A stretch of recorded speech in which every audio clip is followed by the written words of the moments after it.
Oh, we're all here. Okay, approval of minutes. Everybody got a chance to take a look at the minutes? Whenever you're ready, I'll take a Make a motion to motion. approve it. Make a Second. motion to approve the minutes. Second, all those in favor? Aye. Aye, okay, public comment. We don't have any public tonight, so. Save it to after. What? Save it to after. Oh, okay, so we're moving public comments to the end. So, yeah, can we still have feedback from the president? Okay. Introduction, BHB. These fine gentlemen. Yeah, no, thank you. I'm Eric Bednarik. I'm a landscape architect with Benaz Hang in Breslin. Some of you may know, we worked on the 2008 master plan some years ago, and then that was updated in 2014 by Weston Sampson. So again, we're here to update the 2014 master plan, which we're calling the 2023 updated master plan. And so we'll be going through that today. I'll let Josh introduce himself, who'll be assisting this effort as well. Hello, everybody. Joshua Lemieux. I'm a junior landscape architect under Eric's supervision. So yeah, Josh and I are primarily working on this. Josh has been monitoring all the comments that have been coming in on the email sent from Vicky. So if you've been sending them in, thank you very much. And we just want you to know that we are here to listen to as many comments as possible. Based on what we've done to date, you can see in the blue, actually, is Victoria, you back there? Oh, there we go. All right, thank you. So just to kind of highlight the agenda and just highlight the schedule, in blue is what we've done to date. And this is primarily just our research and reconnaissance, finding out what's happening out there, who wants to comment, what are the comments, what are the concerns, what's the 2008 master plan about, what's the 2014 master plan about, and then meld that with the committee's comments, your comments, and then our ideas as well on how to direct all those comments and ideas to the best fit for the park. And I certainly want you all to realize that we are here as just as a tool to help you get to that point and put together a master plan booklet that helps direct the town of Charlestown and the park to be a truly gem for the community. And we know there's some contentious topics out there for the park. Our goal is just to provide something that is good for you as a community. It's a safe space both day and night. I'm not saying lighting needs to be out there, but it's something to be discussed because we want you to see the whole entire picture. And then you guys can decide. And then it's for us to just put it into a master plan to tell you what the options are. And then you can move forward from there. So again, it's to create as best of a master plan and just a direction, but keep in mind, it is a master plan. It's just to help guide where we think this should go. Master plans change, like this is the third one from the 2008 and 2014. It's just to help you guys, help you to understand what technologies are out there that are being used around the country and beyond on how parks can be developed in a smart fashion. There's a lot of technology, as you know, from electric, solar, different types of lighting, different types of uses for parks to make sure it's serving the entire public, all ages, all inclusive and so forth. So we're just here to help you point out all those things and put it into a master plan that's smart for the community. So again, this is where we're at in the blue. And the little blue triangle that you see down the bottom here is our public meeting. And then from here, we're going to be meeting with the committee again after we receive all the feedback from tonight, gathering what we received in the last several meetings as well, previous to this one. And then we'll move forward with a draft plan that we'll review with the committee, and that will be shared as well. And that will be reviewed, commented, and then we'll move into a final master plan booklet that we'll share with you and shared with the community. So that will happen over the next 2 months. So again, no super rush here. I don't want anybody to think about decisions are being made very quickly and no one has any opportunity to provide comments. So what we do encourage over the next 2 weeks, now we would appreciate over the next 2 weeks, if there are additional comments after this meeting, please email Vicky. I know there's, Vicky, I don't know if you want to kind of comment how people can do that. Yeah, I forward the emails to them. Yeah. So we've been getting quite a few emails and we appreciate it. Yeah. Just to, okay. So you can go to the town website and find it under Parks and Rec or, okay, all right. So feel free to email, Vicky forwards it on to us, then we log it into our system. And we just make sure that we monitor all those comments and then meld it into what you'll see today, what we've done today with opportunities and constraints. And as we go through this agenda that you see here, pardon me, at the end of this, we brought all these fun little gadgets and tools and so forth. We want you to be able to provide your own comments. And again, this is just another tool in person that we're allowing you to provide comments on the stickies. And what you'll see here are two large plans that we call the opportunities and constraints diagram. And that just lists all these different things that we've taken to date. Nothing again is concrete. It's just what we've heard from the public, from the committee, and from ourselves as we designed parks in the past. What are the opportunities? What are the constraints? And feel free to stick a note there and you'll be able to see the stickies here and write down, pick one of the colors, write down and stick it next to the comment that's on the plans.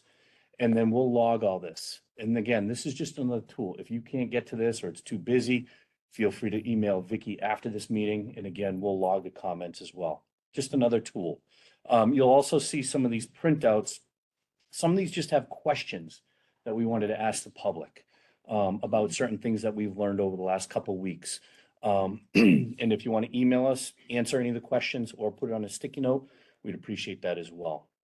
So what I'll do is I'll let Josh go ahead and proceed with the presentation. And we just like, if you appreciate it, if you could just hold off on your comments, we're going to go through this as quickly as possible. This is just to update you what's happened in the past. And between the 2008 and 2014, some of the comments, concerns and so forth that have come up. And then we just want you to comment after that. And then what we'll do is we'll break up and you guys can start conjugating around here and adding sticky notes. But go ahead, Josh. All right, next slide. All right, so the purpose of this 2023 master plan update. So we want to revise the proposed project areas based on the existing park infrastructure and the layout changes since 2014 that the 2014 master plan didn't capture. And we want to utilize the community as a guide, and that includes the survey, the recreation plan, and of course, these meetings here where we're collecting your input. From there, we want to identify the park areas by highest priority and based upon need and preference with an emphasis on what can be done in the short term.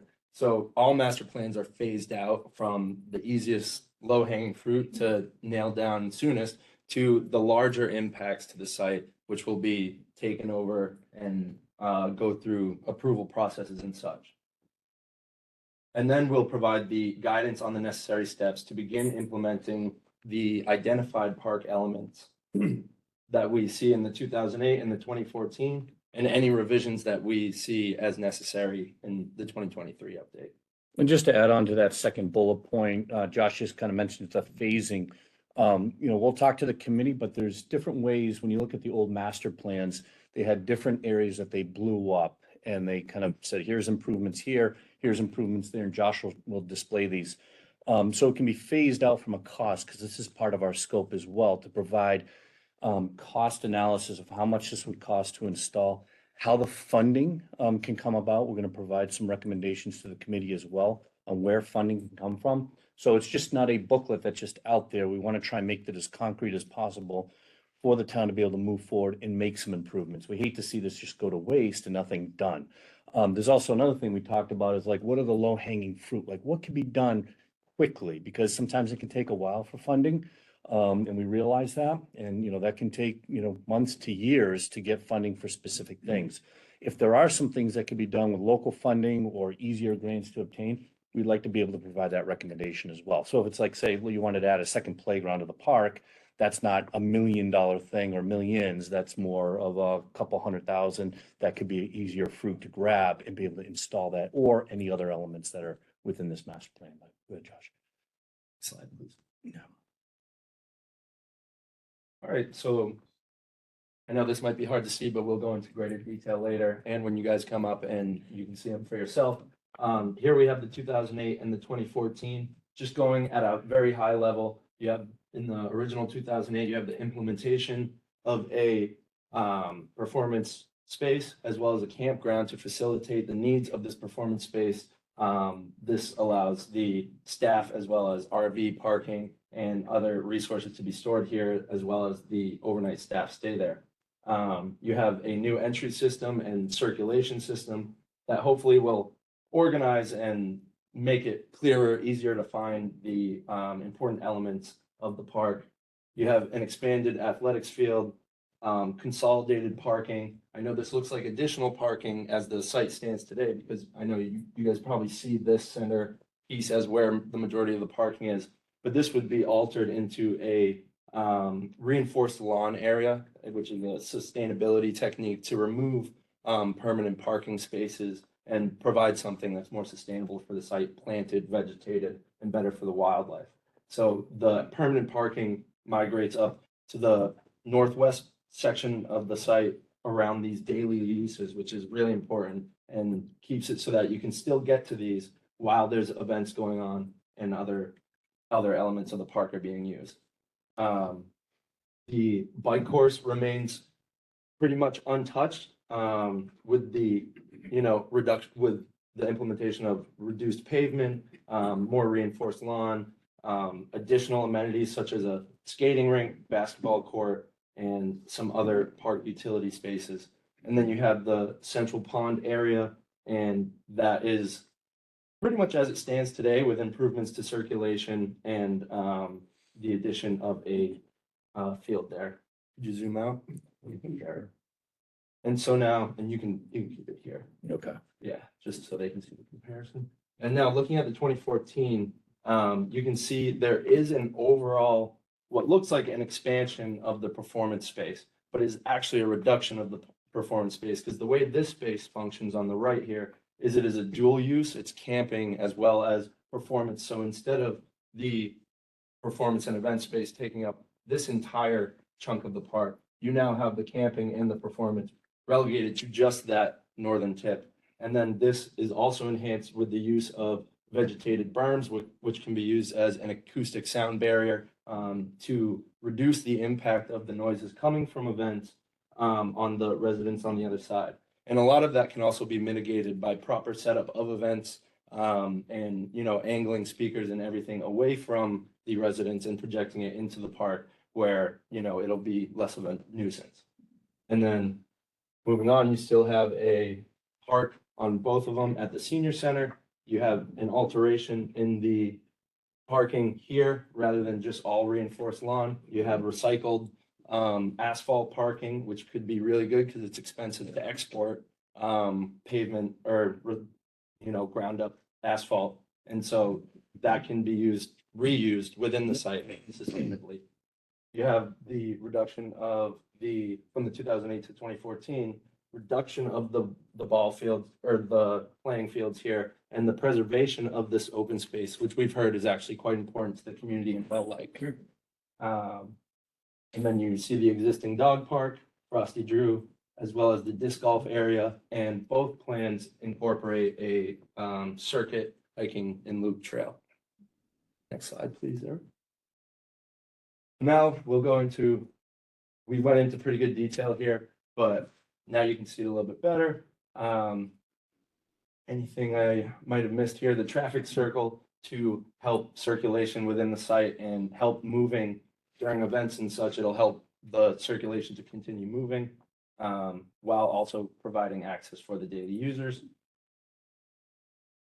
And there's also a Naval Air Memorial Park in the 2008 plan that does end up getting eliminated in the 2014.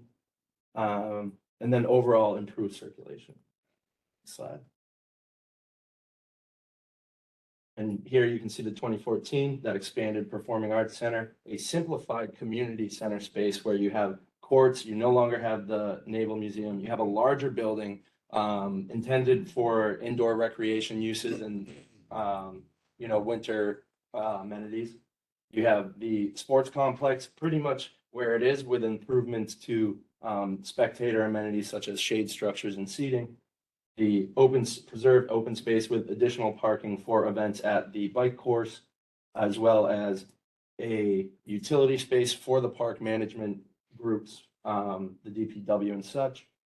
This is the reinforced lawn here, recycled parking and permanent parking. You can see how the parking is condensed up into this portion of the site, which leaves the whole southeastern portion of the site more natural. And I think just to Slide. add on to that, as you all know, it's just a vast sea of pavement out there. And there's different relatively easy ways to be able to mitigate that. We've talked about whether it's providing berms, like slight berms going down the main access road, berming up so that you soften the look of the pavement, so you actually see green rather than pavement. So in some cases, depending on how you can berm coming down this main access drive, you can actually soften the look of the cars as well. If you wanted it just to look all green, you can actually make those cars go away as you're traveling down that access road. So that's one opportunity to be able to do. And that big sea of pavement Eric's referring to also kind of severs the site in half. And so you have these improved pedestrian access routes that cut across and make it easier. They'll have improved vehicular crossings so that it's safer and easier to get in and out of the site wherever you need to go. Next slide. Now we'll look at these in more detail. You can see this is the community space. These are pretty much where these are the existing tennis courts, which where there has been some requests for expansion, addition of pickleball courts. And then you have parking up here too, which allows users and an additional entrance. You have users can come in and park here rather than having to navigate all the way through the park just to get to the field spaces. You have multiple playgrounds scattered throughout the park, and this will increase access to these during events, as well as providing playgrounds at critical places, for at the athletics fields where you might have a family watching a sporting event, small child wants to go play at a playground. It's a convenient place. They can still watch all the kids while they're doing their thing. There is a introduction of a fence around the bike course, primarily to prevent any conflicts with pedestrian crossings with the bike course. And you can see here the skating rink and the basketball courts there. Next slide, please. And just to highlight the fence, I know that can be a little bit contentious on adding a fence around there. We just noticed in the 2014 master plan, I know you commented on this as well, is there was some potential conflicts between what's happening down in the open space and then how you get over to the different events, and you get this cross circulation. We understand that may not be a big issue. It was just mentioned in the 2014 updated master plan that there were some conflicts in certain cases. It's just something to be aware of if we feel that that's an issue, or if we can situate most of the parking for the events up in that top right quadrant of the park. And there is still use down in the open lawn down at the bottom here. Maybe it's adding like a nice wood picket rail fence that actually fits into kind of a nice character of a park, rather than thinking about like a chain link or some other, ornamental fence that just wouldn't fit the character, but just something to help move people to certain locations that make it soft for easier crossing, especially when you get a lot of kids running back and forth and they're not aware of what's happening within the park, or bikes moving or what have you. So it's just something to consider. See here, the bike course a little bit larger, that recycled asphalt, the roundabout, the existing courts as they stand by the proposed community center, the consolidation of parking to the western portion of the site, stabilized lawn parking.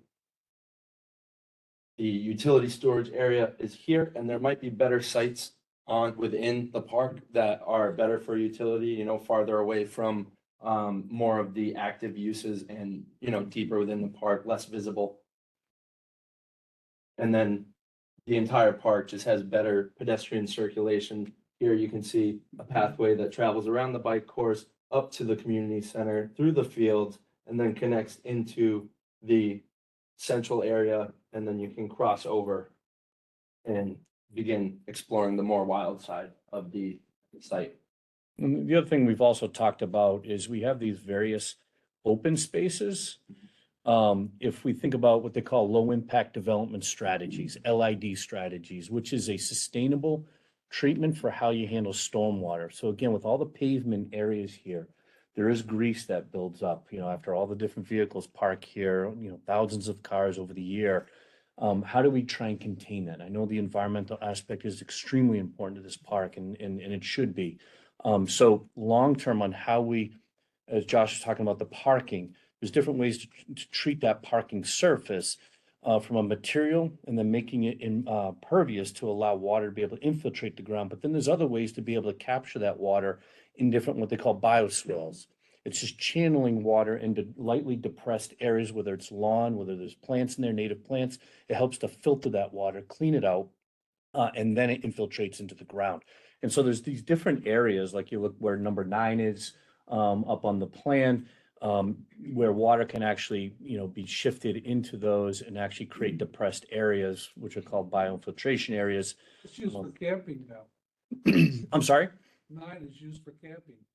Yeah, we understand there's various areas. So if some of that can potentially shift to other areas, that's something we definitely want to look at.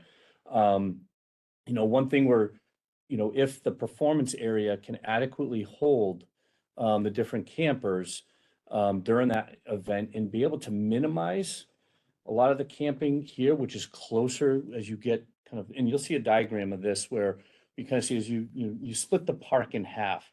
Kind of the north portion of the park is kind of your activity area. Whereas you start to progress down south of the park, it starts to turn into more of your environmentally sensitive area. So if you kind of look at that, what can we do to make sure that as we get closer to those sensitive areas, how can we be more environmentally conscious? And Josh will show that. Going off that as well, the stormwater capture and LID implementations vary in scale. So this isn't going to become, a giant retention pond. You could have something, say, if the water moves this way, you would design it in a way that you would capture the water before it affects the rest of that area. And so it can take up a very small portion of the site and still be extremely effective. Yep. And so here we have the performance space. And as I said, this is actually a reduction of the 2008 performance space. Now the clearing is larger, but it allows the space that's down here, which would be towards the senior center, to preserve more of that untouched wildlife.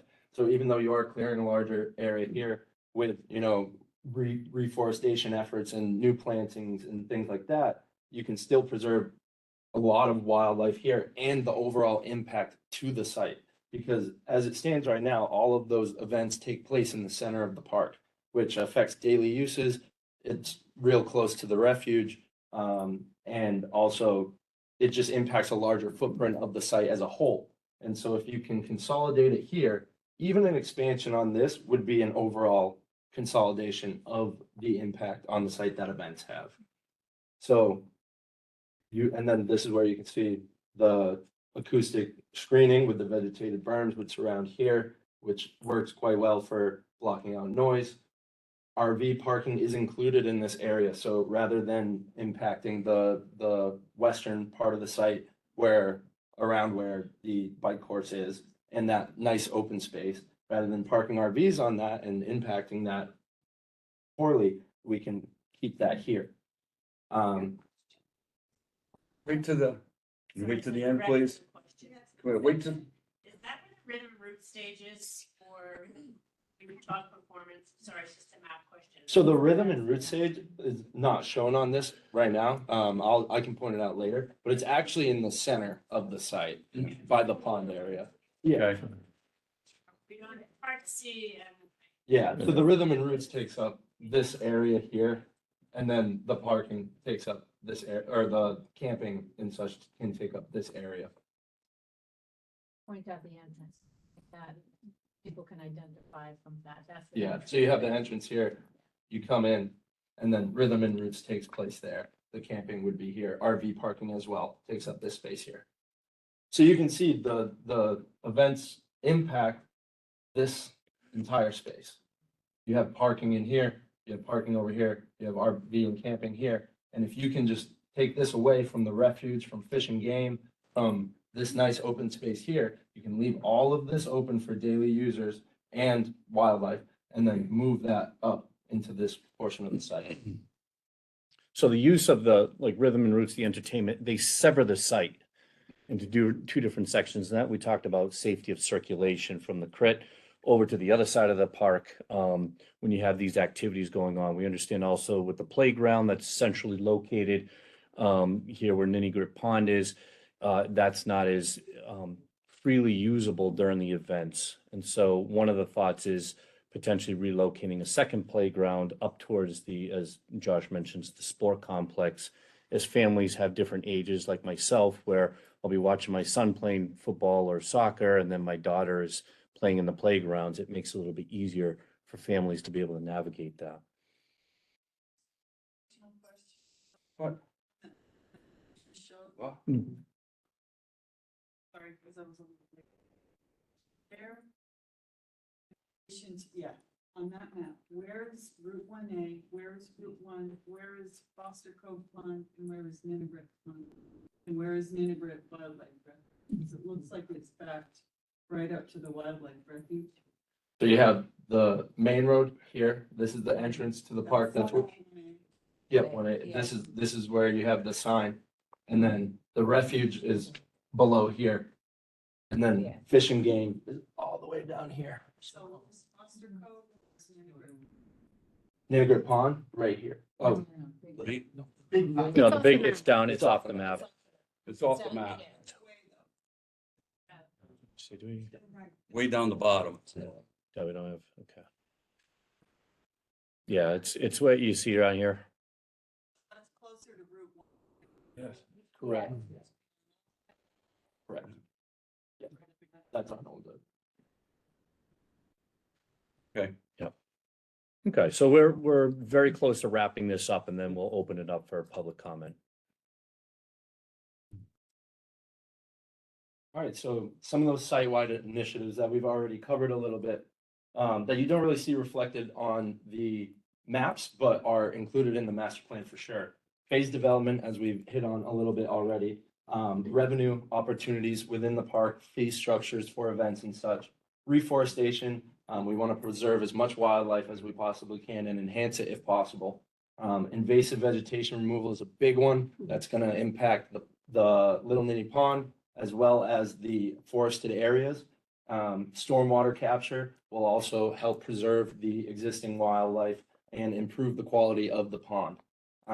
Wildlife preservation, reduction of pavement, improve vehicular and pedestrian circulation is a must. Expand recreation opportunities, introduce all-season activities, and establish a cohesive character, which has already begun to take place with the implementation of the new signage at the site, and power access at key spaces if possible and where possible. And so I don't want to take too much time on this, but there is an overwhelming yes to saying that access to green space, the quality of those green spaces and outdoor recreation opportunities in Charlestown are good as they are right now. Of course, they can always be better. The faults of Charlestown in recreation spaces would be participation in social events and activities and opportunities for those, fitness opportunities, and indoor recreation. And then, of course, we want to prioritize the needs of the residents and the property owners over the tourists and the visitors of the park. So overwhelmingly, there said that there should be little or no further development of Ninigret Park, which means that the low, as we talked about, the low hanging fruit and those low impact developments are going to be the most important ones that we want to focus on and identify. And then those include, as you can see here on the voting for the amenities and programming, walking and jogging trails, additional restrooms, arboretum, which is a tree farm, ice skating, improvements to the existing sports fields, and additional sports, volleyball courts. Some things that were kind of neutral was a band shell for up to 1,000 attendees, new recreation and community center, a running track, and a golf driving range. And then things that got the largest levels of don't want are miniature golf, larger festivals, concession stands, band shells for up to 3,000 people, and a football field. Slide. So here you can see the 2014 design is broken up into these two halves where you have the more active uses up here, and then you have the more passive uses down here. And this is just a quick summary of the feedback that we've gotten from you guys so far.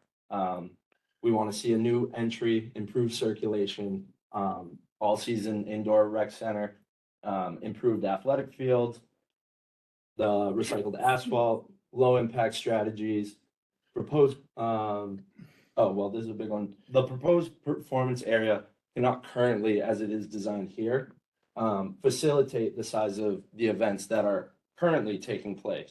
So, as we talked about, even if we have to expand on this, it's still a consolidation of the total impact on the site.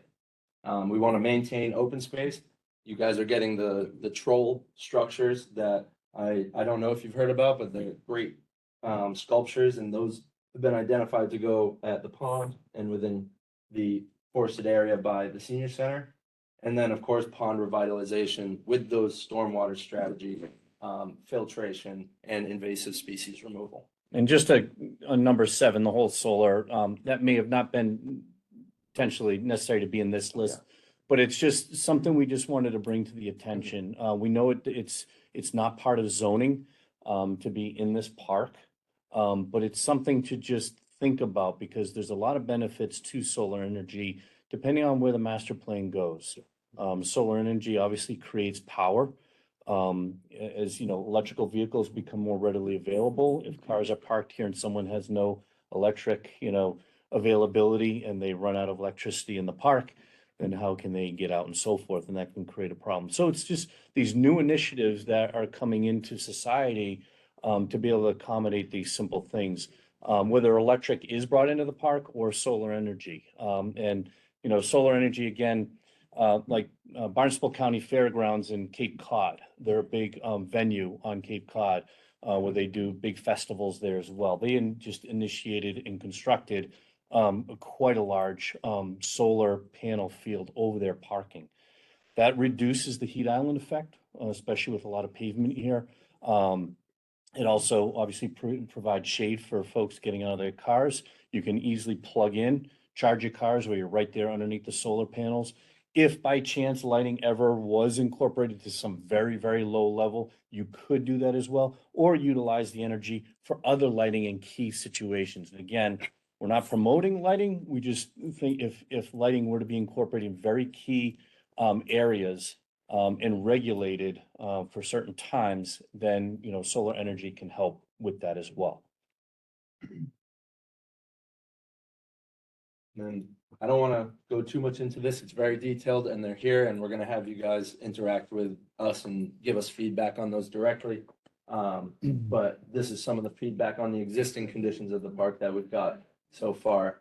And it is quite a bit, but I don't want to take up any more time because I want to hear from you guys. Eric, if there's anything you want to hit on this slide. Yeah, no, I don't want people to get confused on this, but you can look at it when you come up and can put stickies all over these. That'd be welcome. Again, you can provide input online as well. But this is just all data that we put onto a plan that here's opportunities with the park. Here's some of the constraints we're dealing with. It just helped us to navigate as designers on how to start building the master plan. But open to the public for comment. I don't know. We want to read through this. I think it's gonna be really difficult for everyone, like Okay. what they are. Yeah, certainly. Sure. So revamping of the front entry with a median to separate the 2 drive lanes, pull-offs and pedestrian crossings, improve the gatehouse area. And these are subcommittee priorities. Community center and a new playground up at the front.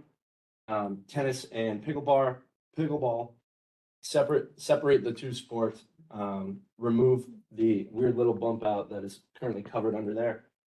Implements shade structures and seating areas for, spectators. Basketball court access and fencing. Additional, pavilions and other shade structures and shade opportunities as the park can be very hot with all the pavement.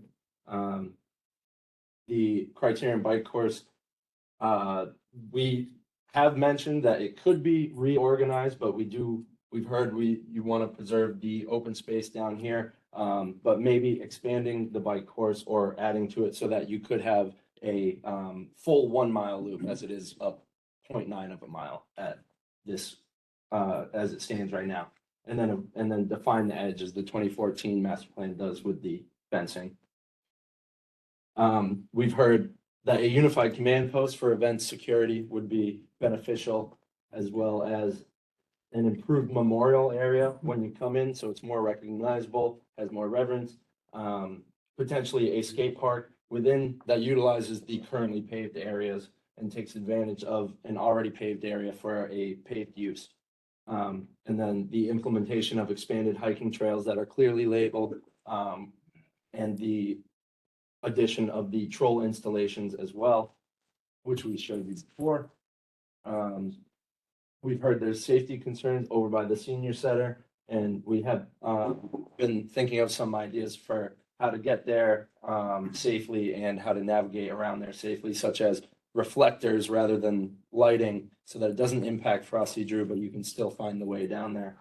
Of course, we want to maintain daily uses during events, improve the overall landscaping of the site, expand the beach is a minor comment that we've heard.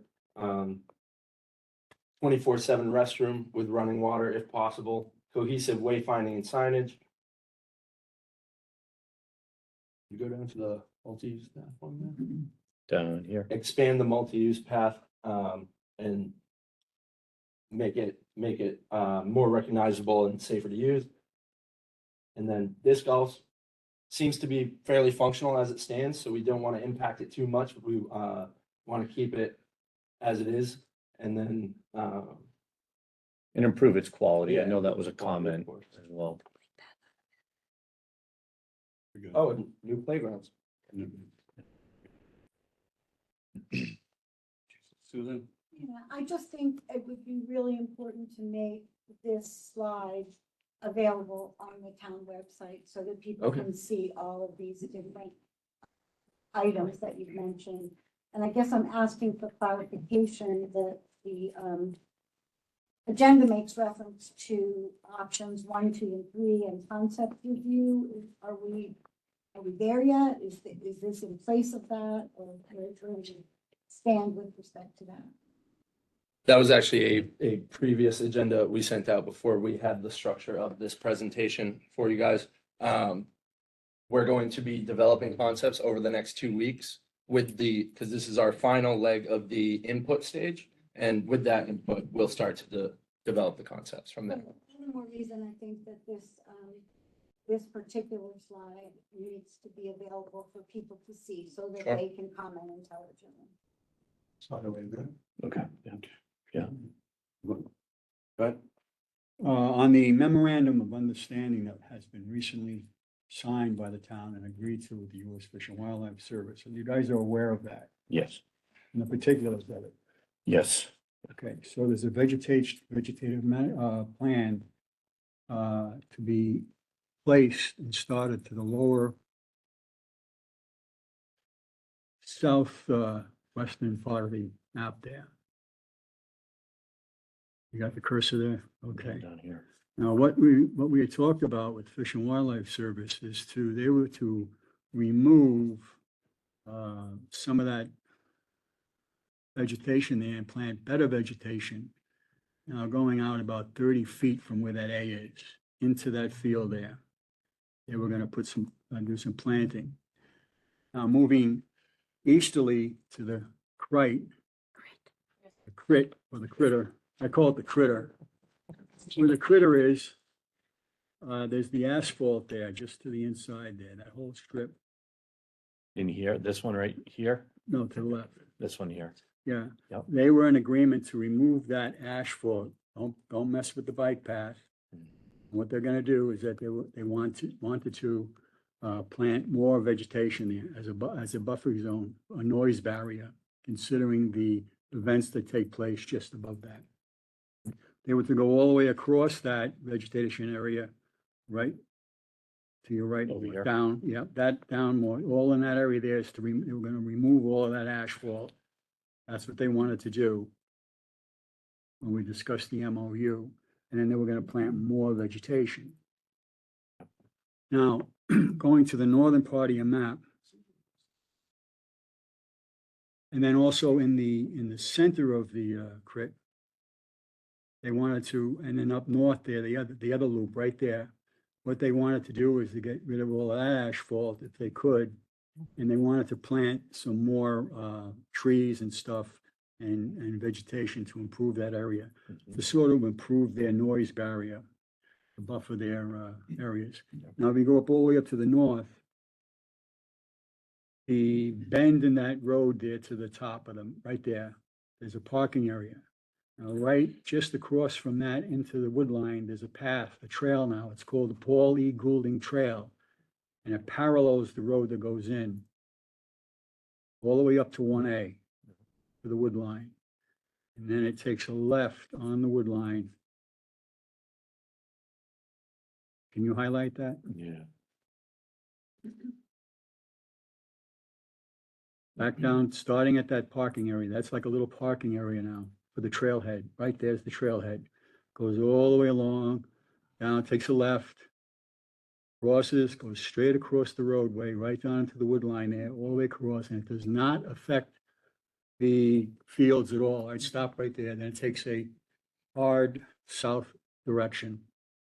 This one right here. Yeah, right, go right across. Goes across the field line. And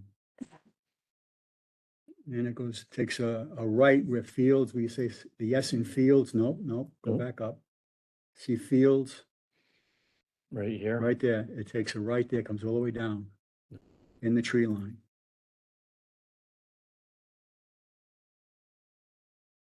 So it takes right in here. Yeah, no, goes straight down, paralleling that Yep. actual, takes a right there, a hard left, Left. yep, hard left, Yeah. goes across the field.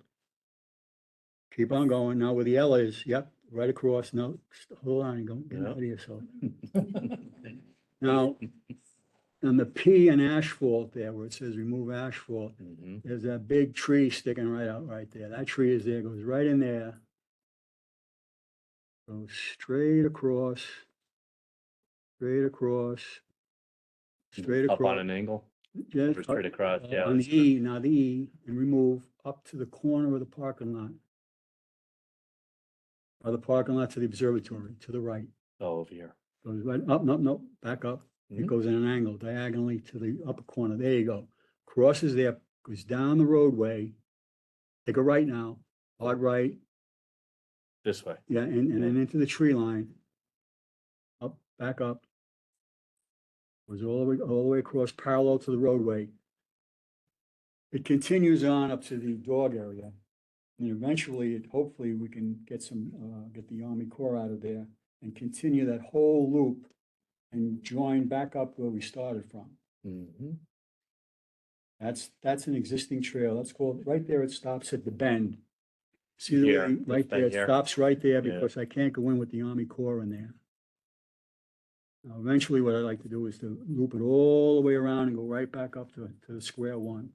So we have a giant trail, go all the way back up. Yep, you're perfect, go straight up and go right back to where you started from. Right through the beautiful stand of cedars right in there. There's a beautiful stand of cedars. Yeah. And that's the Paul E. Goulding Trail. And that's been approved by the town council to name it that. So just to let you know Alright, that there is a trail there. Thank you. All right, go ahead. Where are we at now? Okay. So we're just open to just comments, right, just general comments. Questions from the public? Yes. Yes.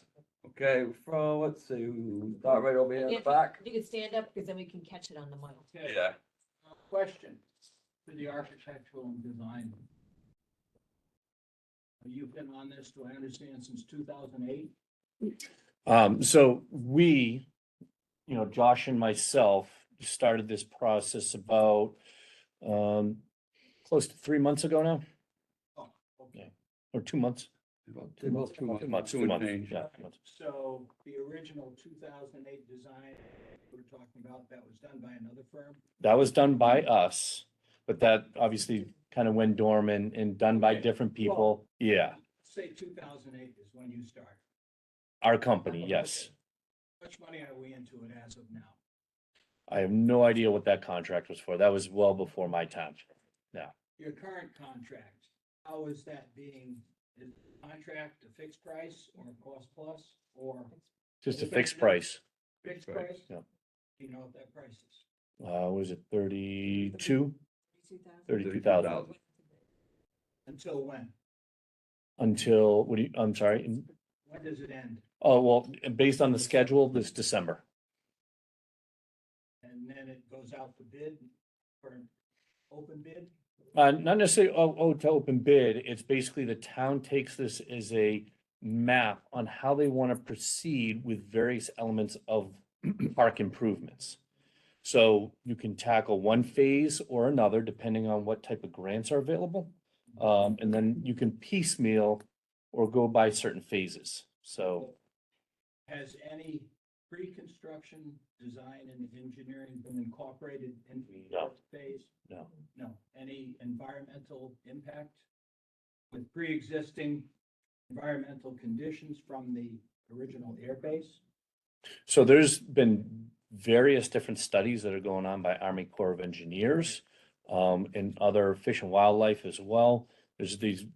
We were handed a multitude of different documents of what's been going on kind of from an environmental standpoint in studies and so forth. And that's ongoing, Yes. from what we understand. It's complex, very complex. But we do know that there's certain things going on with, as you know, environmentally. Been on jobs that Amtrak and electrification was a textbook example. Job that started, I did the first test bore sighting in 1996. Mm. That job didn't come online. Excuse me, sir, can you say your name? Just At average. average. Okay, thank you. Discuss. Okay. My concern, I've got several concerns, but I'll be brief on this because other people have some time. To even consider, even put out on the table solar panels in a high flood danger zone is absolutely, in my opinion, absurd. Thank you. Okay, who's next? There was another gentleman here. This one and then this gentleman. Steve. Peter Mayani, you recommend a lot of additional parking that's related to the athletics. Can we go back to the Yeah, certainly. 2014? Is there a last slide there? Okay. Well, that, Oh, I'm just gonna go back. Just-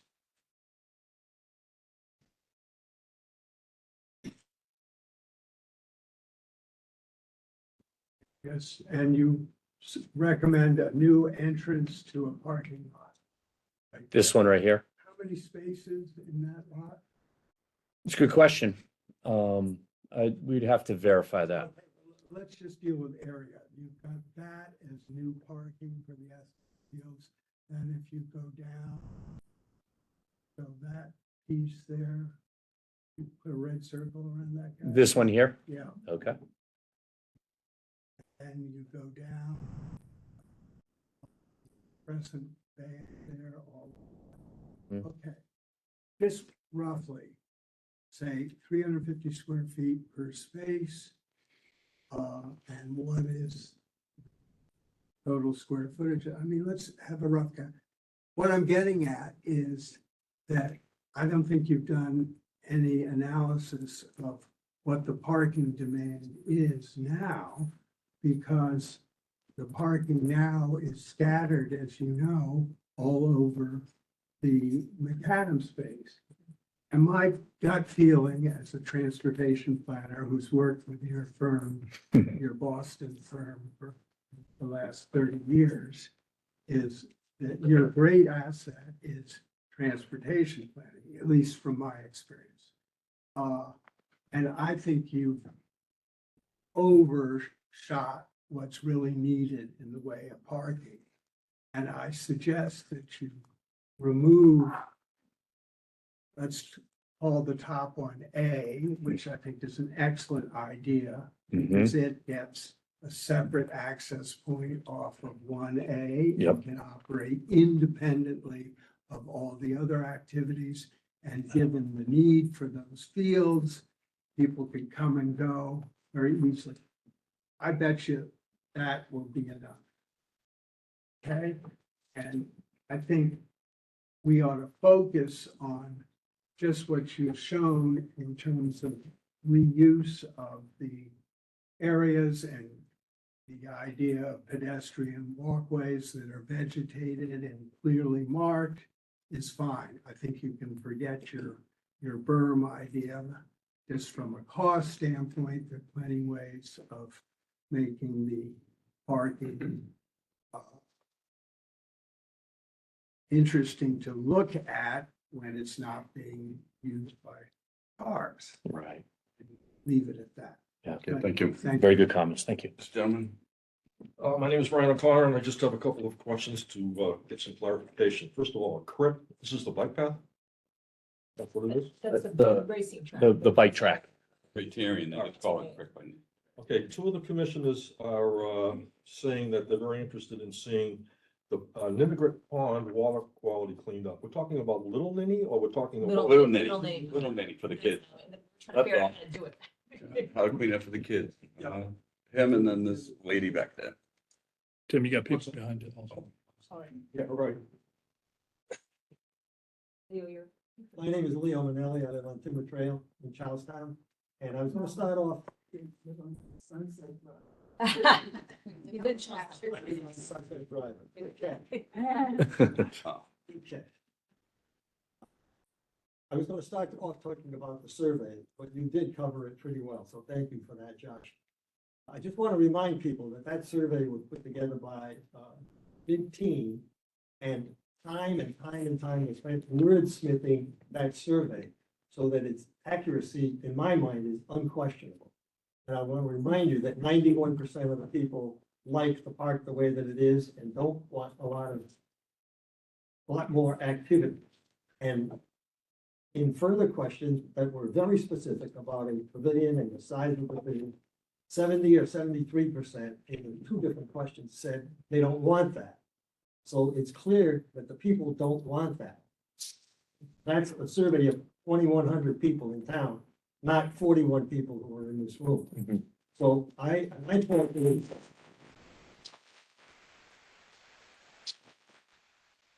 let's not put those things in there with the lighted ball field and say, well, we'll address that sometime later, because if it's in the master plan, it'll keep coming up time and time again, and I'll get tired of talking about it.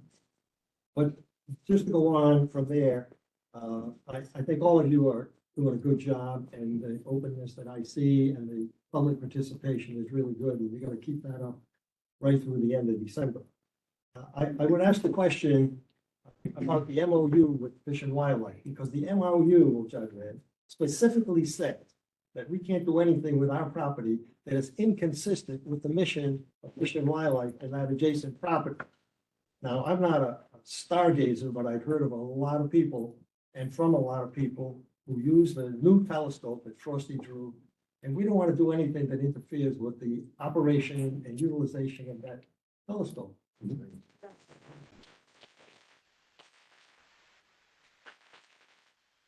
I had somebody else say to me, well, the survey was too general. The survey was not general. I sat at some of the meetings, and a lot of people who were here were at those meetings. It was as specific as could be, and that what delayed it in about 6 months getting it out. So I think that we've got a pretty clear direction from the people of the town already. But I also would urge you to look at the MOU and be sure we understand how it is worded and what it really means to what we're doing here. Now, is somebody here from Fish and Wildlife?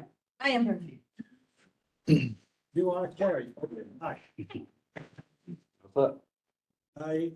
Just one other thing. People mentioned that, there was a desire from the part of the kids for a lighted ball field down at Ninigret Park.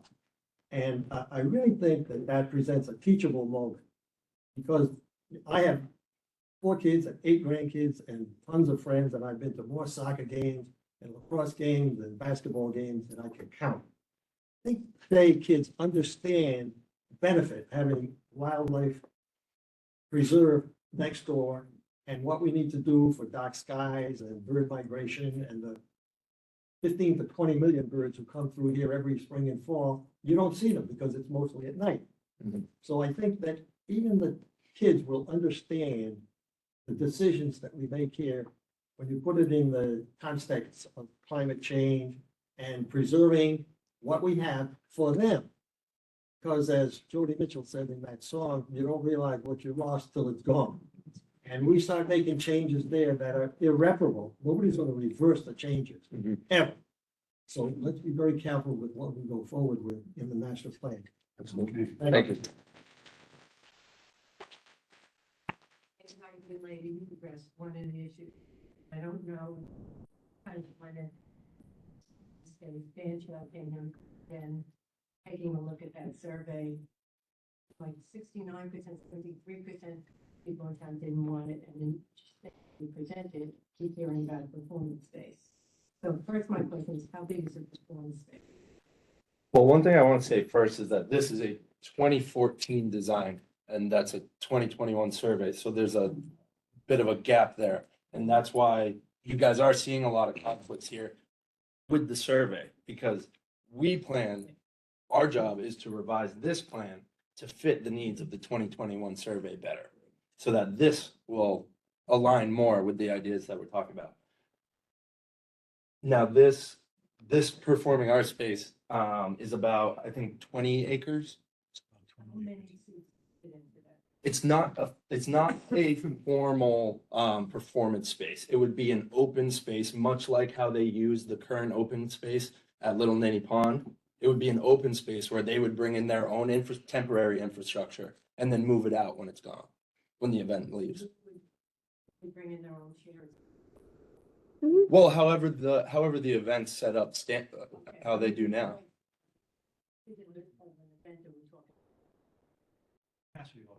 Well, oh, okay. Currently, I mean, you have the seafood festival, which is Like I'm being double. Looking into the future, presenting 3 different opportunities. What is the largest capacity fitting into this performance? well, it has yet If to one singer was singing and then. it has yet to be decided currently, because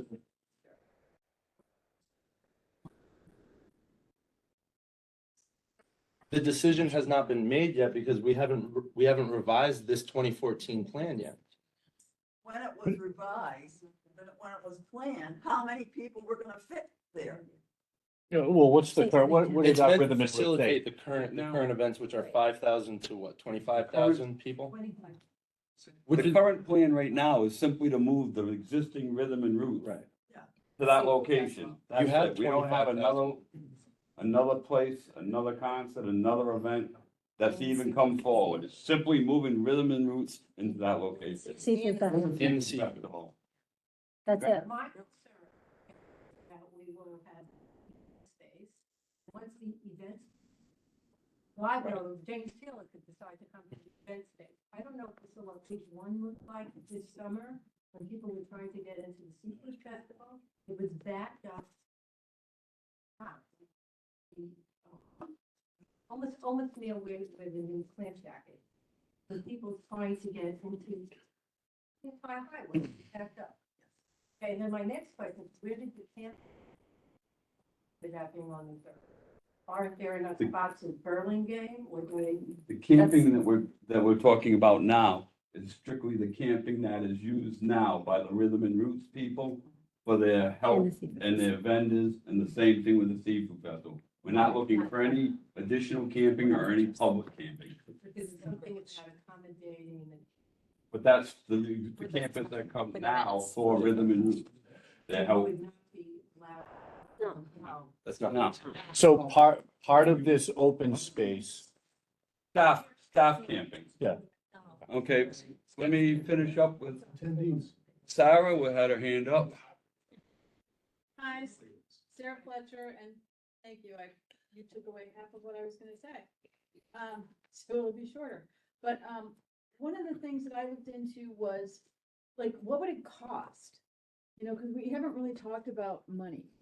And having an event space that does have, you know, a lot of people, then you're saying 5 to, 15,000, you're saying it's just gonna be rhythm and roots, we're gonna spend all this money to clear it. And then it's just gonna sit there? That's unlikely. So I looked at Summer Winds, which is the new development that's gonna go in. They have 36 houses. If, just for quickie math, we'll say each house is gonna be taxed at about $1 million. That's $36 million in taxable real estate that's going to go in with, their entrance is Route 1A, right next to the park. So the developers are saying, you're gonna make all this money, we're gonna make all this money because it's this beautiful, quiet place that you can buy and, you can have these super expensive houses. And the town's like, wow, we're gonna make, $206,000 in taxes based on our tax rate. But here's the thing, if they start doing events and they can't get in and out of their thing, and there's noise and there's people and there's all this stuff that nobody, as you can hear because we're clapping, nobody wants. The town is gonna lose $41,000 worth of tax revenue if their real estate values go down just 20%. And then you expand that to Arnolda, you expand that to Kingtown Farm, you expand that to what it's gonna do to Quaney, to what it's gonna do to Prospect Trail, and it's a money loser for the town. Like, just having those kind of events is gonna cost us a bloody fortune. So when we're all going like, why do you have an event space? Don't have an event space. Okay. Ellen Frost at 71 Ocean View Avenue. I wonder if you could just talk a little bit about the process, just a couple of minutes about that, because I'm hearing, I've gotten a lot of comments from the area, people that couldn't be here tonight, that wrote letters, and some would still like to write letters. But can you talk about what the process is going forward? We're seeing a plan that's not a complete plan. I'm hearing that there are changes going to be made to it. We're talking about a survey where people expressed other interests not to have this plan.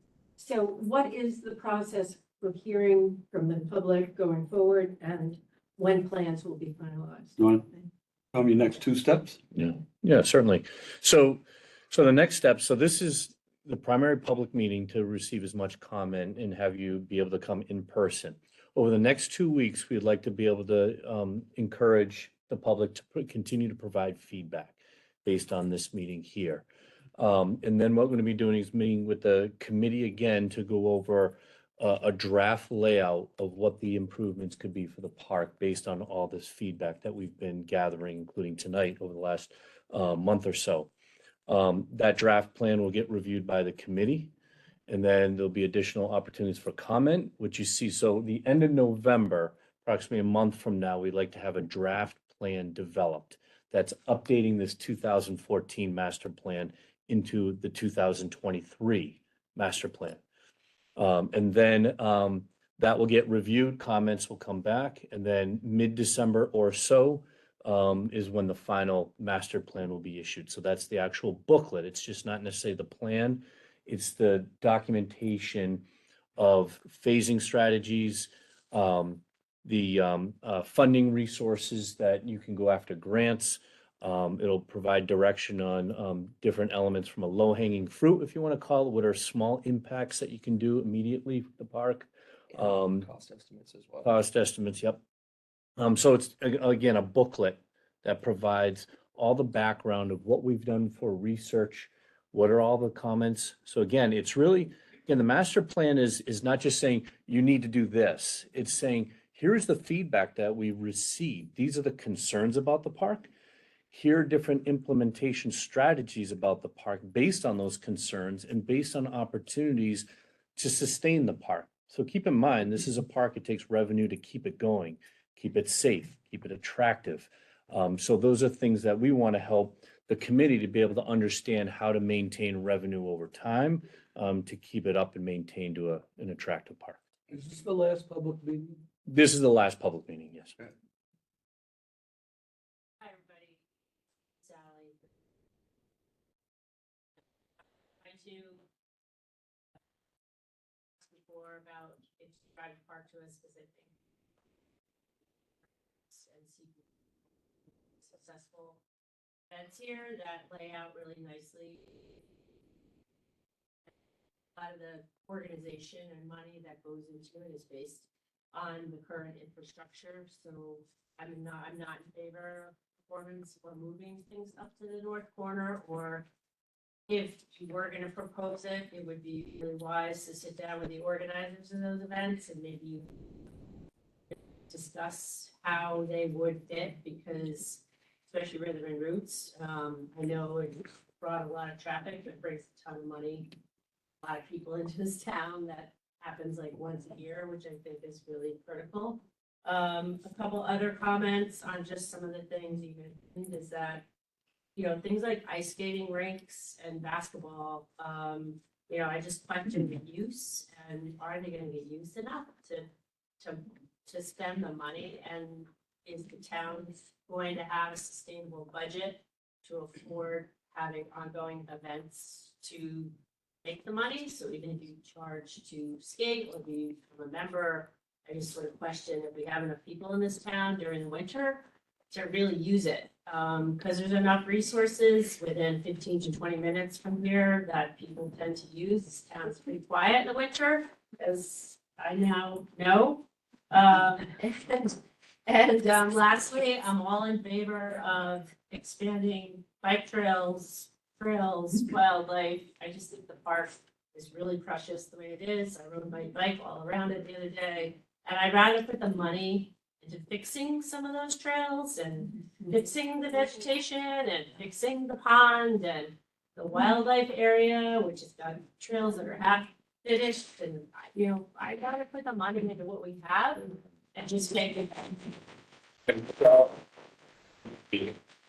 Susan Mitchell, bit of on 2 I have 2 questions.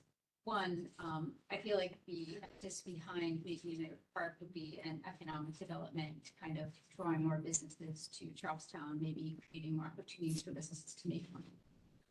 Have we thought about what this will do, for example, to the umbrella factory, if we do have a high volume of traffic coming in and it deters people from going there because they're afraid? But also, if the campground is just for the people that are servicing the events, that's great. Because I was thinking, why are we not trying to get some of these abandoned hotels on Route 1 to get back on track? Because we could start. Just like it is now. Yeah. So, and then my second question about the having events in the park is the location of the police and rescue squad. I've had to avail myself of the services of the rescue squad for myself, my mother, and my son. And the response time was fantastic. Great ambulance and rescue squad. I just hate the idea of thinking that if there were some kind of congestion on that road, that someone might lose their life because the timing didn't work out. So I would like to know if there's some backup plans for providing services if there is a large event. I mean, when someone mentioned that it was backed up to, and I noticed it was backed up to Timofco. Yeah. When I was coming home one day, and I do drive on 1A to get home on that stretch. Honestly, Rhythm and Roots and the Seafood Festival do not bother me. I saw my house during the Seafood Festival. I love Hairband Night. It's my favorite night. So that doesn't bother me so much. The existing uses are fine with me. I also disagree entirely about a basketball court. I think my son used to drive from South Kingstown to use the basketball court at Ninigret. I don't think you can have too many you can have too many basketball. I'd like to see more basketball. And I'd like to see more tennis courts. And I think if I can roller skate on the ice skating rink in the summer, I would like that as well. Okay, Peter. Go ahead. You mentioned implementation strategies and sources of funds. And a comment was made over here of the revenues that the town gets from Rhythm and Roots and the Seafood Festival. That has always been a stickler for the town. The town does not even cover its costs in the revenues that come from those two events. And this is the third time I've made a plea for an independent auditor that is selected by the town and the venue people and has complete access to the books of the venue people. And therefore, a realistic fee, you know, if, what was the attendance of the Seafood Festival? 22,000 people One day. on one day. No, that's 3 days. That's 3 days. No, Say 10,000 one each day. day. No, you're mistaken. Okay, let's not, We can discuss that after. I did it for 12 years. I know how many Okay, people go. here's the point. The point is the town doesn't even cover its expenses because it has no idea what realistic ticket sales are. okay. And this is something that has to be determined. And that can be important information as to how we structure any improvements for these events. Okay, I got a gentleman in the back. My name's Jim O'Keefe. Everyone's covered mostly everything I want. I had a question for Eric. This time you opened here a couple weeks ago, talking about regional gym. came up. So is that off the table? Didn't mention regional gym tonight. Not off the table. Tell us what regional gym is. Well, it's just you have people come from outside of the town and the park is used for various users, not just necessarily townsfolk. Community or residents. Right. Right, regional. Right, correct. So regional gym still on the table. A Yeah. little bit. No, that's right. Okay. The other thing with Josh. Yeah. All right. Josh, you did mention, you're talking about the event center. Of that, as well, we're gonna put trees and things like that there. And you said, so it would be less of a nuisance. Hmm. So it's gonna be a nuisance. Some claim it to be as it exists. No, No, it's less of a you were nuisance. talking tonight. Yeah. Okay. Yeah. All right, so just wanted you to acknowledge that. Mention. Then the other thing I just want to bring up, almost on here, is on a survey, it talked about improving, expanding, large size special events like Rhythm and Roots and Seafood Fest. It just wasn't important. No one even wanted to improve it. They just wanted to leave it as is. I got it right here. Okay. So, and then my last thing, that this one hasn't been brought up at all. Okay. So when we do talk about 69% of people on a survey said there should be little or no, further development of Ninigret. Okay, we covered that. But one thing we didn't talk about is when it comes to develop commercial activities, including buildings and structures. Okay, the development of commercial activities, right, including buildings and structures. Would the ban shall be a structure? Yes. Okay, so we had 79% of people didn't want Mhm. any of that. So how do we get to where we are? How do we draw stuff on your map where it says 79%? That's a 2014. This is a 2014 plan and. No, but it's still 2020 there. The survey. event center is still Correct. on your map. And our intention is to revise it based on the culmination of everything that we collect after this Are project. you gonna take it off? So the happy medium there is, 79% of people don't. Okay, Well, but the rhythm and roots and the entertainment festivals do come, right? But we already said there's no interest in improving that on another part of the survey. Okay. I mean, we got that. Yep. You've asked the really good questions on the survey. All right, thanks. And- All right, well, who's up next? Go ahead. I'm gonna stand. I feel too. Yeah. Yeah. I can ask. And then Joe. So Dave Prescott, I am the president of Charahoe Youth Soccer. I know I haven't talked a lot about the fields, and I just want to bring up a couple things. So, we've had a really great working relationship for the town for decades, and we want that to continue. I know the 2008 and 2014, plans had shown, maybe a turf field in the middle there. Our grass fields that we have there are some of the best in South County, if not in the state itself. We are one of the only communities that do not cancel our soccer games because of our grass fields. The infiltration rate of those fields is incredible. So to put a turf field or something like that, right in the middle of those existing grass fields is not the place to put it. Ultimately, that's the decision of the community. That being said, we also spend a lot of money on the fields. We spend about $15,000 a year, at least for the last 15 plus years, on fertilizer, aeration. We see with fescue, so we have great fields. For anyone who has kids or grandkids who have played there, everyone knows how good our fields are, and they are the rave. But that being said, we also have some huge crowds there. So this fall, our recreation program is about 350 players right now. So that equates to somewhere around 1,500 to 2,000 people on Saturdays. We also have an additional 150 plus competitive players, and they play all over the state, but also use our fields there. I know there was talk about pedestrian traffic flow with the crit, and that is something to definitely consider.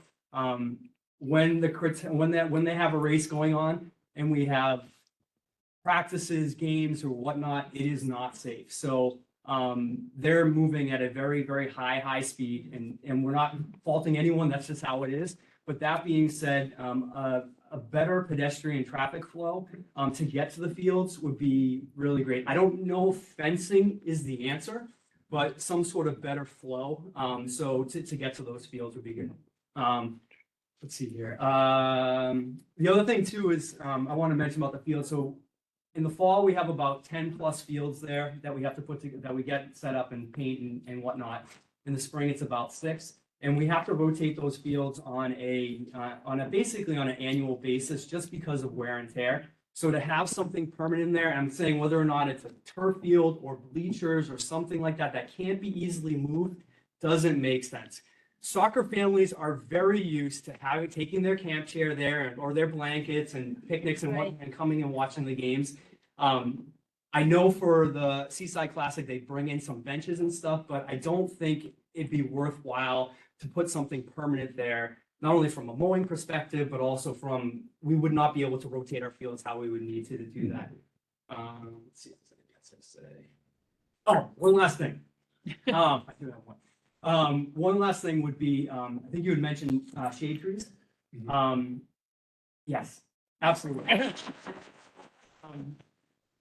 It would be great on the outskirts of the field, obviously not in the middle of the fields, to actually have some shade trees in there or shade structures of some sort. It gets very hot in that field.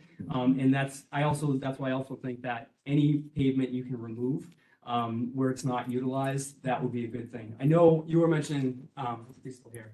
He was mentioning about the parking spaces. That third, so if we say A, B, and that southern parking area there, no one parks there. The only people who actually park there are a few board members when we bring in stuff for our snack shack or something like that. But we don't allow anyone to go down there unless they're offloading stuff. So I don't think that area needs to be parking, and it's all paved right now. So I do think that if there are opportunities to put more grass or even maybe even move a smaller field or something like that, it could be helpful. So anyway. Thank you. Thank you. Joseph Dolak, 38 East Clare One. Has the committee given you an idea of how much they want to spend on this? No, Well, it's how can you make a plan? Because you know about how much a lot of this stuff costs before, because you've done other other programs and other venues. How do you know what we can afford or what we can't afford? By making these, Once, by making this presentation. If we don't know how much money we're gonna spend. once they come up with a plan, then it's, But he's making a plan, but you don't know how much money it's gonna cost you. depends on what in that plan you want to go forward with. You may not want to go forward with, you may want to go the low hanging fruit, only certain items at this point in time. A master plan provides a vision. No, I understand, but Okay, the vision but- also has a dollar on it. Well, but it all depends on, again, it's a vision that usually will incorporate all the wish lists Oh, of what you like to do. Yeah. Now, whether you develop certain parts of that wish list and you prioritize, that's the goal of the master plan. And if you do them all over time, then you do them all. You could do half of the things on the master list, you could do a third of them, that's all, it'd be up Or you to could never- the council or that, so. Okay, wait a minute, I got two more, yeah, go ahead, Dave. Ross here from Coventry Street. When we talk about the event center, there's obviously going to be infrastructure costs. We talk about a burden that's mine, maybe minor, but there must be electrical, water, and bathroom facilities that would have to be part of that. And I've never heard anything about the cost of those. And we don't really want something that's created and then sits there and not being used the majority of the year. It doesn't make sense. But we do want those events that we think work well in Charlestown, the Seafood Festival, Rhythm and Roots. So why not think about calculating what those infrastructure costs would be and turning that into modifying the site that they presently use in some way? If they need better electrical, if they need water, if they need different kinds of bathroom facilities, why not take those kinds of infrastructure costs out of the event center and put them where they are now in some way? And I'm not able to tell you how that might be, but it seems we could reinvest in those areas in a way to make them serve the community and the eventers better. More importantly, when we investigated, when I was on Parks and Rec, we investigated the use of the event center area as the ideal site for the community center recreation facility that our director of Parks and Rec has said over and over we need in the community. She tries to run programs throughout the year. The weather doesn't cooperate throughout the year. And so the kids don't get kinds of programs they could have, and the adults don't get the kind of programs they need. And we have a real need for some of those programs in the recreation facility. So there is a spot for that that would not conflict in any way with any of the neighbors, into roads, with the rest of the use of the pond. So I ask you to take a look at that. Okay, go ahead. Hi, I'm Joe Geary from Deer Run. I'm happy to see this planning process underway. It's interesting, the different perspectives that come up. But I think what I've heard here tonight that are very important is elements of eliminating the pavement. It's just crazy that still has World War II asphalt there, improving the vegetation uniformly, addressing the fact that we do host the seafood festivals and the Rhythm and Roots. We can say we don't want events, but unless you're willing to cancel the events that were successful and everyone seems to enjoy, you need to factor that into the plan. And remember, this is a planning process. I think the community center, the town certainly could use, and there's enough testimony in that favor. And I look forward to this process carrying on and hearing the three options that you guys identified as the target and the minutes and the next steps. So thank you. Thank you, thanks. Now get you back there. Hi, Chris Straight, 27 Cannon Meadows Drive. I'm here on behalf of the Chariho Cowboys Youth Football and Cheerleading. We wholeheartedly support the addition of the recreation fields with the master plan, especially a football field. I do think that when folks hear football field, they automatically think of lighting. And I think a good compromise is we don't necessarily need lighting. We just need better facilities, better surfaces for our kids to play on. So we've been playing behind the town hall here for, over 30 years, and I played 25 years ago. It hasn't changed one bit in the 25 years back here. Same scoreboard, same concession stand. We run a generator for the scoreboard.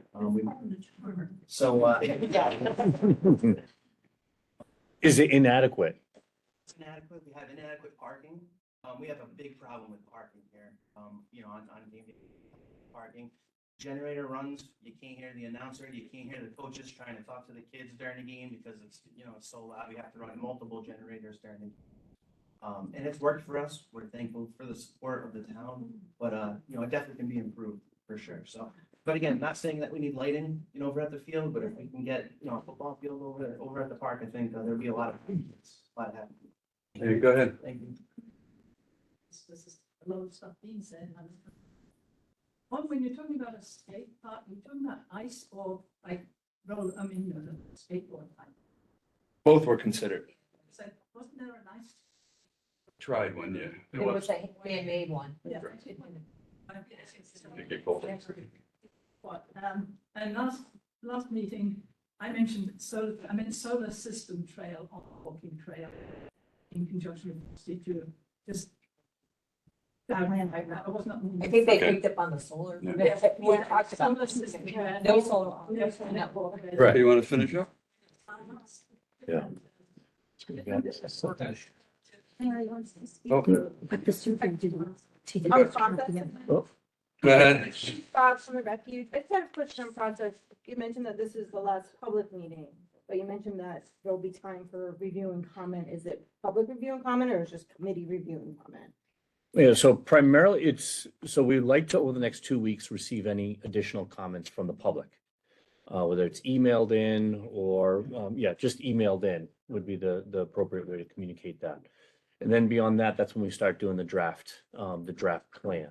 Public get to comment on the draft plan again or? Well, once it's all together and we're gonna get ready to bring it to the council, sure. Then, yeah, it could be made public, yeah. Yeah, especially the stakeholders. Yeah. Yep. Okay. Jessica McNeil, Frosty Drew Observatory. Is this as far as the preservation of the dark skies? And that I didn't hear you talk about lighting, fields, everything, greatly appreciated. But I did see that you wrote it on a previous page on there as far as a lighting of the ball field. I just want to know, is that lighting, is it off the table now? Is it?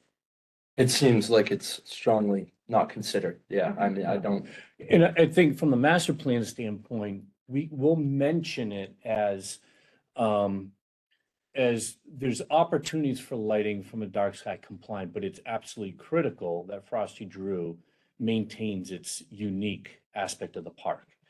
Now, whether there's no athletic field lighting, we don't have any precedence over that whatsoever of like preference of what. It's just a matter of whether the town decides it's extremely important to have one or the other. And just so the town knows then too, there is no such thing as dark sky compliant lighting for sports fields. That it doesn't exist. Yeah, and I absolutely agree with, because you actually get glow off to the ground bouncing back up.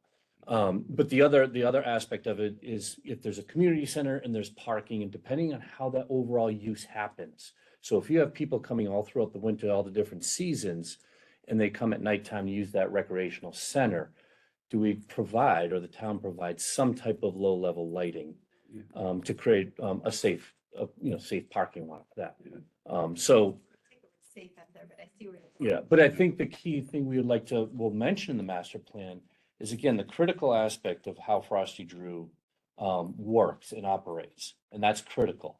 So whether there's actually and this will be up to the town to decide whether there's actually a moment where you have to shut off any lighting at very specific areas within the park, again, as far away as possible from Frosty Drew, but I'm only talking right now the rec center. It'll be up to the town on whether you decide to provide lighting for, the tennis courts or whatever. But beyond that, it's whether you regulate it, say 7 o'clock, there's no lighting whatsoever in the park. And That's just something. like with future proofing as far as our organization and, the 93% of people in this town who want to preserve the dark skies as, it's something very important to them. And also with fish and wildlife. And, our stance is please no lighting period, because our children who do come, this is one of the only places in Rhode Island where they can get the view that they can get. Yeah. And that's where I, beg and plead with this community of keep the dark skies. Don't let anyone take them away from our children, from future generations, because it's not, you can't, once you have the lighting in there, once it's in there, it's there. And it's not gonna go away. And there are plenty of other places where there is lighting. And this is one place where we don't need it. Okay. Thank you.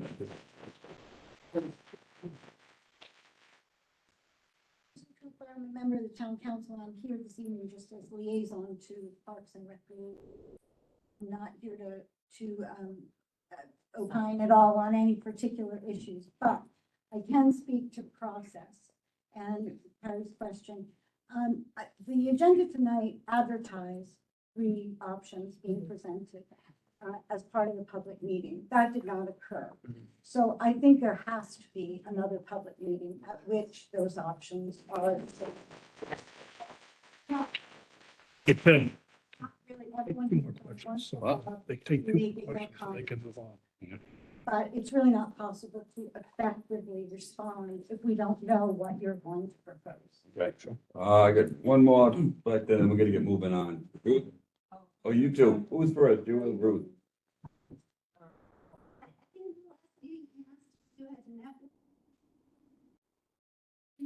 We Haven't had an opportunity yet. We've been in contact, yes. So that would be a very good idea.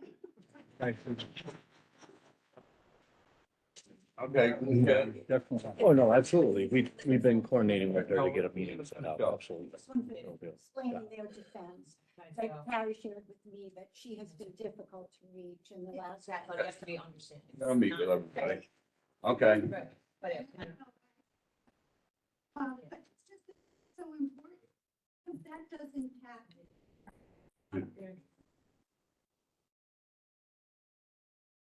Big town, I live as far away from the park as you can live and still be in Charlotte. And I don't know why everything has to be in the park. So, and it's creating a conflict. So putting a community center there is requiring lighting, which conflicts with, Crossy Drew, and it conflicts perhaps with Fish and Wildlife. And so why create those conflicts? Maybe, community center isn't something that's gonna happen right away, but, try to put it, Okay. Okay. 2 questions each. I'll get rolling here. And I think it's a great idea to get rid of the asphalt, but you should figure out how much parking is needed and have that much parking, and then get the rest of those surfaces into trees or something. And cut down on parking, because all the parking, all the entertainment, the performance area are adding up to possibility of a very large. And taking that off the table by getting rid of some parking that's not needed, again, makes that discussion go away. Okay, there's a woman behind this gentleman. Go ahead. Probably well, I live in Foster Cove, which is right across the water. I'm really concerned about bringing anything that's year-round event space. I just cringe when I hear that. Anything that has more lighting, more people, more noise. It's not compatible with wildlife. You presented a very good job of, I know you're trying to make everybody happy, but it's just not compatible with migrating birds to have any extra lighting, extra sound, extra noise, extra people. And yeah, I like the seafood festival. It's a pain in the butt, but I'll put up with it for 3 days. I can hear it. I can see the noise.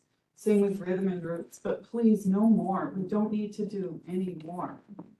They've already said that we're not paying for it. We're paying them to do it. Okay, all right. That's all. Thank you. Go ahead. Will we get a chance to vote on this, or does the town council approve a plan and then it? Town council approves it. So where are you gonna get the money? The town council's got to approve the plan when we don't know what we're going forward with. So if you approve a plan, then will we have a chance to vote, because you'll need the money from. Right. The money, Yeah. yeah. Well, So the there people will will, ultimately yeah. be. Oh, it isn't just approving the plan. Go ahead. Presenting this evening, what I'm hearing is we're in the final leg of the input stage, and you want input within the next couple of weeks. I'm really here to drive home Susan and others' points about the process and allowing us to have a chance to come and review these drafts, because what I saw was a 2014 master plan with some speak of, what could happen and how to make the park better. I think everybody is interested in making the park better, but in ways that are supported by the community, wildlife, traffic, etc. So my question is, over the next 2 weeks, you're looking for public feedback. What is the process once you come forward with 3 plans? Are you going to make those 3 plans public, and for how long, so that and bring it to a public forum that maybe is a little bit bigger than this, maybe the school? I don't know. I mean, there's a lot of interest in this. We might, and we ought to consider that the public be involved in making recommendations on those draft proposed, those 3 drafts. And so I want to hear a little bit more about process, because what I did hear was the final master plan, the goal for that is middle of December. That's a real short runway to get ample feedback from the community. Okay. Anybody? One more, go ahead. Yeah, one quick, Ted Mitchell, 2 Colony Road. She basically said what I was gonna say, but then I'm just looking for your response. I mean, as a taxpayer with this, and it was supposed to be on the agenda, there were supposed to be 3 different plans proposed to us. So we're all here, we're all taxpayers, what's it gonna cost? There's a lot of great questions that came up about it. But I would like you to respond to say, okay, that we commit to that input after those 3 plans are actually devised. You said we've got the survey results, you said all that stuff could go away, the 2008, 2014 might be irrelevant, maybe something completely different, hopefully based on the survey. And then I would hope that we would actually, like Karen just pointed out, or a question, we would actually have that time, okay, 3, you will promise now, we'll see those 3 plans, we'll actually be able to have some sort of public forum in which we can question and then give you input on that before it's brought to the town council. Do I have your promise on that? No. We haven't even gone forward with the timeline or the date or anything yet. Well, regardless of whatever it is. So, do we know when we're gonna have the next meeting? Approximately 2, well, the committee, we're supposed to go over the comments, finalize Okay, like go what over the the comments comments. and everything, and then if then there'll be, usually the next step after that is then we get it approved and it goes to the committee, goes to the town committee. Well, we have to, The agenda though, it says there's 3 proposals and we haven't seen those. You haven't seen the 3rd one. Oh, so exactly. But the 3rd one hasn't been drafted yet until the next 2 weeks when it worth is, of information. You will promise that we'll have the input at that. well, it's these 2 and then the 3rd one, which Yeah. is, yeah. Will have. The third one will be coming up. At that time. Yeah. Before And it goes to the town It all council. depends on the day. I mean, if we need to extend the process slightly to provide, because, again, Because we can- like this process, they couldn't, no one could really, the big group couldn't write all their ideas. It's gonna take So a they're while good. to compile people's input. So you wanna see the final draft, the final Final draft. draft of the master plan Whatever it is you come up with. that we're gonna put in front of the town council? Well, now, before it goes to the town council, then you would have a. Oh, we would get the draft and they would hand it to us and we would see it, and you wanna see it then? No, before it goes to the town council. So that will happen. Yeah, but that will be like the final draft before it goes to the council. Right. But a All draft. a draft. The draft. Public input then. But the biggest thing right now is to get these gentlemen as much of this input that you have in the next 2 weeks. So we finalize that, so that's a minimum thing. So you will, that once it is version 3, we will have a point, we'll come back and we can make comments, input, whatever. And then you can always revise it if there's some issue there. yeah, and we're gonna leave that up to the committee to make that final decision. We're going, as designers, we're going off of what the request for proposal stated. So there's a scope. And so we'll work with you to, how that, Based the on the remaining agenda, process. you promise that's, carry that out, that 3rd version.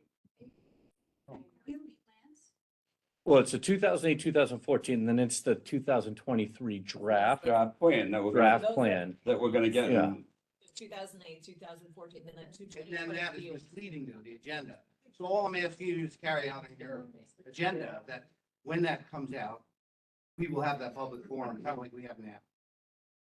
I don't think it's We don't have to drag these guys in for that. How is that difficult if we're, They've you're got- having this now in this input? They gotta So when you have that be final advertised. plan, obviously you want public input for that. You gotta set up a date. All right, we'll send out a date. We're gonna have a meeting. So that like maybe families could show, because the 6 o'clock. I'll have a is date early. when we're gonna have it. Point of clarification. All right, wait, 1 second. Yes. Bonnie, it's like Sam's been out too. You said on that, you gotta keep. What? Go ahead. Excuse me. If the 2008 and the 2014 are two of the options, I would like to clarify a little about what's in those plans. No. The 2008 plan was supposed to be a sunken venue, an amphitheater sunken below grade by 15 feet with a berm on top at grade around it. And it was going to be about 13.5 acres. And the camping was for people that came to the event. And it had trees and it was going to be used as kind of a public space when the performance area, the concert venue was not being used.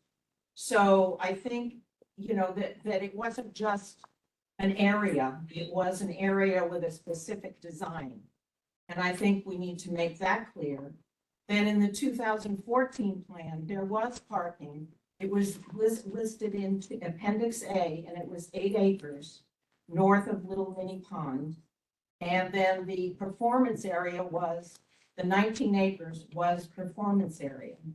So I think and it was supposed to be built up from Route 1A, graded up a little bit with a berm at the end. But it was all performance area. So I think you need to be, and there was camping involved with that. And it is in Appendix A of the 2014 plan. And it was 8 acres of camping. So, Okay, thanks. then the other thing that I have, let's see. Well, I'll send you. Send it all out to them. We don't tie these guys up all night. Just send them their information. You got 2 weeks. Why are we here tonight? Give them a crunch. I just want to clarify. Yeah, she's. No, sorry. No, I can go, but, all right, I'll say, the 2021 survey was not an anomaly. In 2004, the people said the same thing. They didn't want an intense use in the Ninigret Park. There was a business survey and 55% of the businesses said Ninigret Park didn't affect them. It had no impact on their businesses. We have a lighting ordinance that the town passed. There's a lot of experience and evidence that the people really care about this. And I hope you'll hear those thoughts. And perhaps instead of working the 2014 plan into the survey, you do it the other way around. The 21 survey dictates the plan. So Sorry, one quick point of clarification. On the agenda, it said concept review, options 1, 2, and 3. I honestly thought we were gonna get like 3 different versions, and then we'd be able to go, oh, we like that. That's what we were- like that. That's what I thought. Yeah. Okay, Susan? Speak again to the process. I think there's no question. I have to speak to VHB and to the subcommittee. You must have another public meeting with respect to the Suggest we three make options. a motion. I can't Maybe make make a motion for. But, yeah, so because the way this is advertised on the agenda creates the expectation that there will be 3 options. I believe that's what was intended. It's listed under looking forward and it says concept review. So it is not the 2 previous plans and some third plan that is to come. So I think you need to arrange to have a public meeting when those 3 options are presented. Well, how about a date on that? If we can get a date on that, that's important. No, we gotta, That's what I'm asking you to do. Okay, now we have to get a date on it. well, she's gonna But you have a- check with are you- Rome. Are you making a motion? I can't make a motion. It's not on the thing. but the committee- Well, why don't we do this? We'll have a public meeting when we know the time that you guys can have it all together. And then Vicky can check with everybody in the town, what's available and where we're gonna have it and everything. And we'll advertise that we'll have a public meeting Thank you. on the final Is that- draft. Is that, hold on, hold on. Well, On 3 options. okay. You wanna put it to 3 options? You can put the 3 All right, options. so we can take that, is that you making that motion? Sure.